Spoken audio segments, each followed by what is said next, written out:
नमस्ते बच्चों। आज की इस तासिका में आप सबका बहुत बहुत स्वागत। बच्चों, आज की इस तासिका में हम निबंध लेखन इस विषय पर जानकारी हासिल करेंगे। बच्चों, निबंध का नाम सुनते ही आपके मन में डर आ जाता है। इसका कारण यह होता है कि आपको अपने विचार सही ढंग से प्रकट करने की क्षमता नहीं होती या फिर कम होती है। इसके लिए वर्तनी के नियमों का पालन करना, शब्दों का भंडार होना, उसके साथ ही व्याकरण के नियमों का पालन करना बहुत ही ज़रूरी होता है। अगर यह सब चीज़ों का आप पालन करेंगे तो आपका निबंध बहुत ही सुंदर हो सकता है। तो चलो बच्चों, आज हम निबंध लेखन के बारे में जानकारी हासिल करेंगे। निबंध शब्द दो शब्दों से मिलकर बना है, नि अधिक बंध। इसका अर्थ है भली प्रकार से बंधी हुई रचना, अर्थात वह रचना जो विचारपूर्वक क्रमबद्ध रूप से लिखी गई हो। बच्चों, निबंध का विषय मिलते ही हमारे मन में बहुत सारे अलग अलग विचार प्रकट होते हैं, बहुत सारे विचार आ जाते हैं।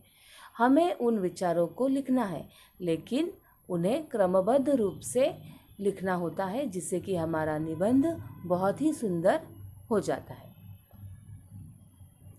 निबंध लिखते समय निम्नलिखित बातें ध्यान में रखनी चाहिए।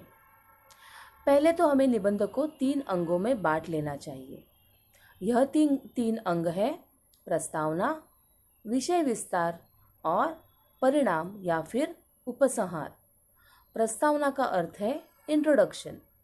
विषय विस्तार मतलब जो विषय आपको दिया है उसको अच्छी तरह से आपको एक्सप्लेन करना होता है।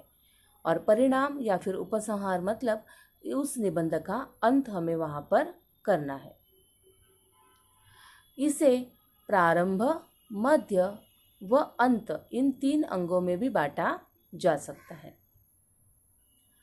निबंध की सफलता बहुत कुछ प्रस्तावना पर निर्भर रहती है। अतः निबंध का प्रारंभ आकर्षक और विषय संबंधित होना चाहिए। हमेशा निबंध की शुरुआत हमें आकर्षक ढंग से करनी है। भाषा सरल और स्पष्ट होनी चाहिए। निबंध की भाषा बहुत ही सरल, बहुत ही इजी लैंग्वेज आपको यहाँ पर इस्तेमाल करनी है। शब्द सीमा का ध्यान रखना चाहिए। आपको निबंध लिखने में कितने शब्दों का इस्तेमाल करना है, उसका आपको हमेशा ही ध्यान रखना है। विचारों की पुनरावृत्ति से बचना चाहिए। एक ही विचार को आपको बार बार दोहराना नहीं है, उससे आपका जो निबंध होता है वह बोरिंग हो जाता है और उसमें जो सुंदरता होती है वो भी कम हो जाती है। तो इसीलिए विचारों की पुनरावृत्ति से हमें बचना है। शब्द सीमा के ऊपर आपको ध्यान रखना है और आपके निबंध की भाषा सरल और स्पष्ट होनी चाहिए। लिखने के बाद उसे पढ़िए, उसमें आवश्यक सुधार कीजिए। कभी कभी ऐसा हो जाता है बच्चों कि हम जब लिखते हैं तो जल्दबाजी में हमारे हाथ से कुछ मिस्टेक्स हो जाती है। तो उसे क्या करना है, हमें एक बार निबंध को पूरी तरह से पढ़ना है और उसमें जो भी त्रुटियां हो गई है, जो भी मिस्टेक्स हो गई है, उसे आपको दूर करना है। भाषा संबंधी त्रुटियां दूर कीजिए। आपकी भाषा के संबंधी जो भी गलतियां आपसे हुई है वो आपको दूर करनी है। वर्तनी शुद्ध होनी चाहिए, मतलब जो स्पेलिंग मिस्टेक्स है वो आपको यहाँ पर नहीं करने हैं। शुद्ध लेखन आपको करना है, उसमें कुछ भी मिस्टेक्स नहीं होनी चाहिए। विराम चिन्हों का उचित प्रयोग किया जाना चाहिए। जहाँ जहाँ पर भी आपको विराम चिन्हों का इस्तेमाल करना होता है, जैसे कि पूर्ण विराम होता है, उसके बाद संयोग चिन्ह होता है, प्रश्न चिन्ह होता है, विस्मयादिबोधक चिन्ह होता है, तो इन सब चीज़ों का आपको क्या करना है, ध्यान रखना है। जहाँ जहाँ पर उचित जगह होती है वहाँ पर इन विराम चिन्हों का आपको उपयोग करना है। कोई उपयुक्त कथन याद हो तो उसे यथास्थान जोड़ना है।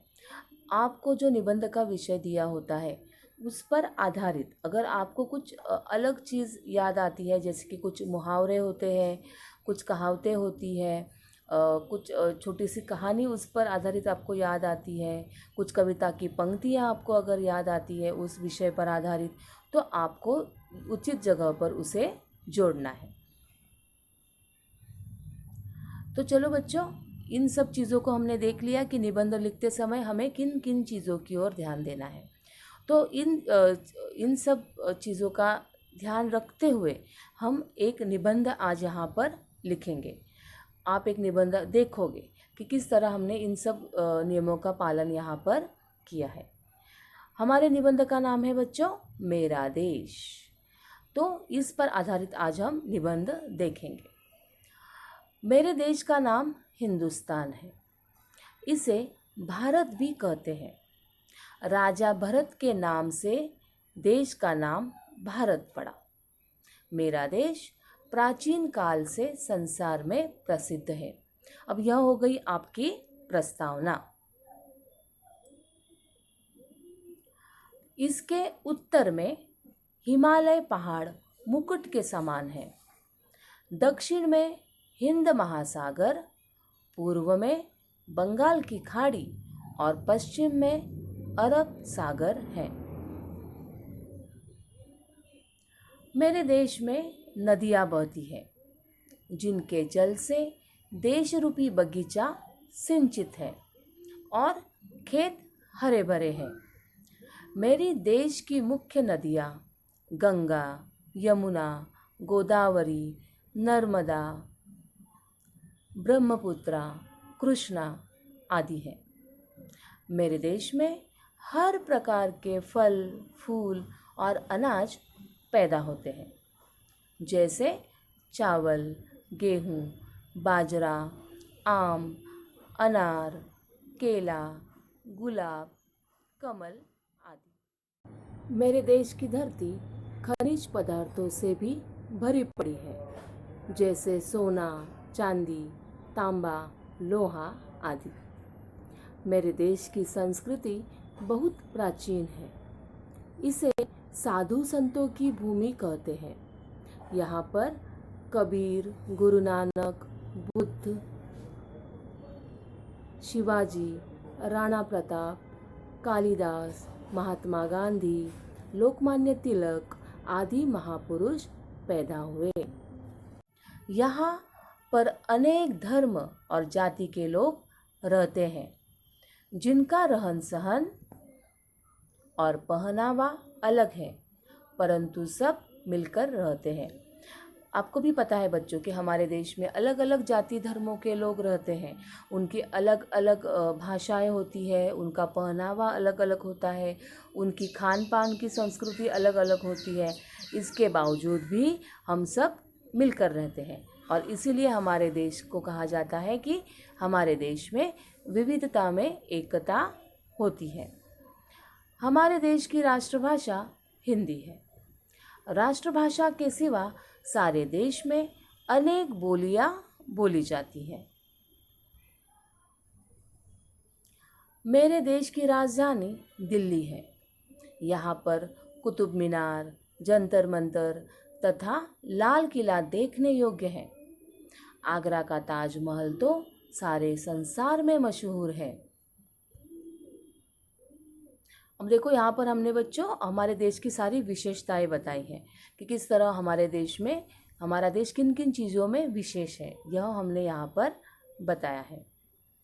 भारत किसानों का देश है। 80% लोग गांव में रहते हैं। गांवों को खुशहाल बनाने से देश सुखी संपन्न होता है। सभी भारतवासियों का कर्तव्य है कि भारत को आगे बढ़ाए। मैं अपने देश को प्राणों से ज़्यादा चाहता हूँ। अब देखो बच्चों, हमारे निबंध का विषय था मेरा देश, और इस निबंध में हमने अपने देश के बारे में मेरा देश मुझे क्यों पसंद है या फिर मेरे देश की क्या क्या विशेषताएं हैं, उस बारे में सारी जानकारी हमने दी है। अब आपने देखा होगा बच्चों कि हमने बहुत ही सरल भाषा का इस्तेमाल किया है। उसके बाद हमने ये भी देखा कि हमने अलग अलग परिच्छेदों में इस निबंध को लिखा है और हर परिच्छेद में अलग अलग विचारों को प्रकट करने की कोशिश की है। तो आपको भी क्या करना है, इसी प्रकार निबंध लिखते समय इन छोटी छोटी चीज़ों की ओर ध्यान देना है, जिससे कि आपका निबंध बहुत ही सुंदर हो जाएगा। तो बच्चों, आपको यह निबंध आपकी नोटबुक में लिखना है, सुंदर हस्ताक्षरों में उसे लिखना है, ठीक है। और इस निबंध को आप एक बार फिर से पढ़ेंगे और उसे याद भी करेंगे, ठीक है। तो चलो बच्चों, मिलते हैं हमारी अगली तासिका में। धन्यवाद।